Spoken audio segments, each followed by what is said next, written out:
Attacking the castled king is no easy task. Not only is a castled king protected behind 3 pawns, it usually is also defended by pieces.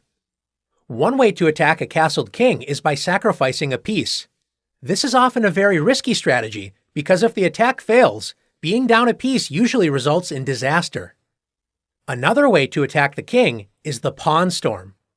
A pawn storm is when at least 2 or more pawns work together to try and force open lines to attack the enemy king. Pawn storms can be risky, but sacrificing a pawn or 2 to make the opponent's king weak can have great rewards. In this position, former world champion Michal Tal, known for his incredible attacking skills, has the black pieces. Both sides have castled on opposite sides of the board, so advancing pawns on the side where your king is not castled is often a strong idea.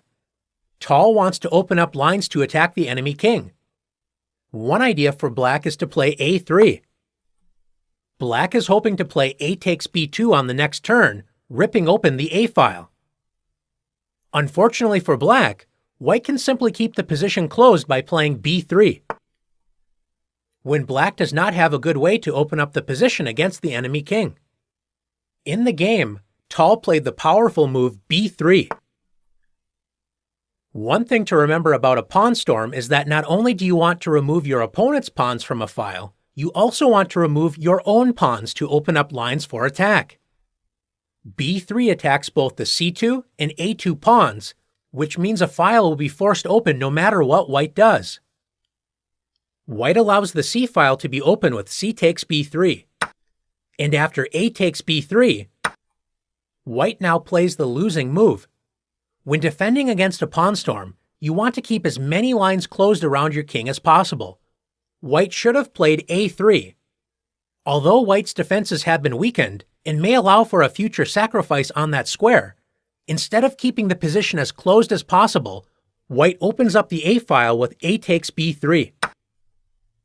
Now that the c and a files are open for black's major pieces to use for attack, Tal finishes the game in brilliant fashion, starting with the incredible move bishop e2. Tal sacrifices the bishop in order to open up the c file. We'll see why this matters after queen takes e2. Black threatens checkmate with queen a5. Tal sacrificed the bishop to open up the c file, so black's rook on c8 prevents the white king from easily escaping the checkmate attack. White tries to block the c file with rook c3, but Tal's powerful attack continues after queen a2 check, king c2. Notice the b2 pawn is now pinned to the white king, so black forces the white king up the board with rook takes c3 check. After king takes c3, Tal sacrifices a second bishop with bishop b4 check, attracting the king to the deadly b4 square. If white refuses the sacrifice and plays king c2, black finishes the game quickly with rook c8 check. Since king d3 allows queen takes b3 checkmate, white is forced to play queen c4.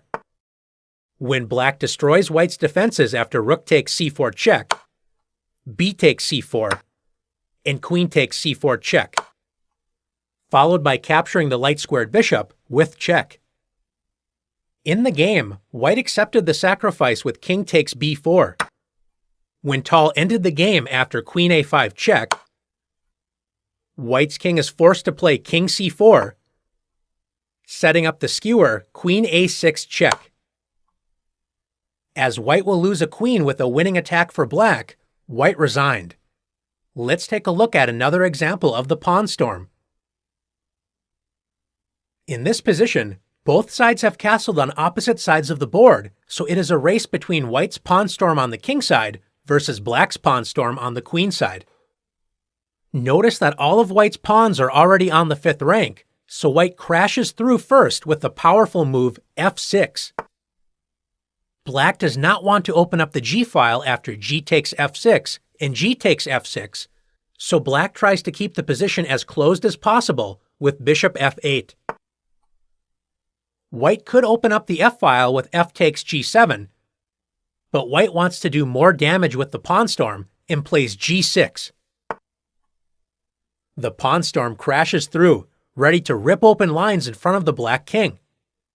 If black tries to keep the position closed with h6, white opens up lines to the black king after g takes f7 check, followed by f takes g7, completely destroying the black king's defense.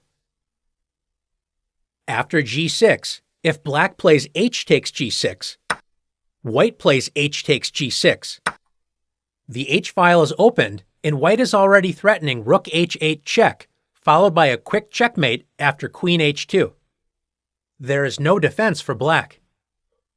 Finally, if black plays f takes g6, black's defenses are overwhelmed after f7 check, king h8, h takes g6. White threatens rook takes h7 checkmate, so after h6, the pawn storm has set up serious weaknesses around black's king. White finishes the attack with the powerful sacrifice bishop takes h6. The h-file is opened, so black cannot allow white to move the bishop and discover a check against the king.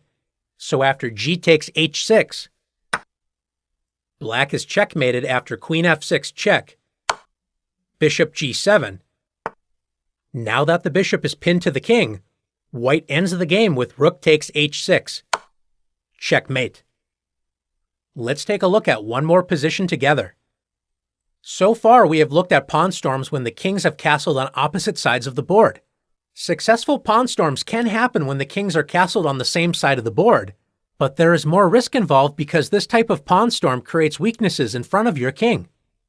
What should you do when your opponent rushes forward with a pawn storm?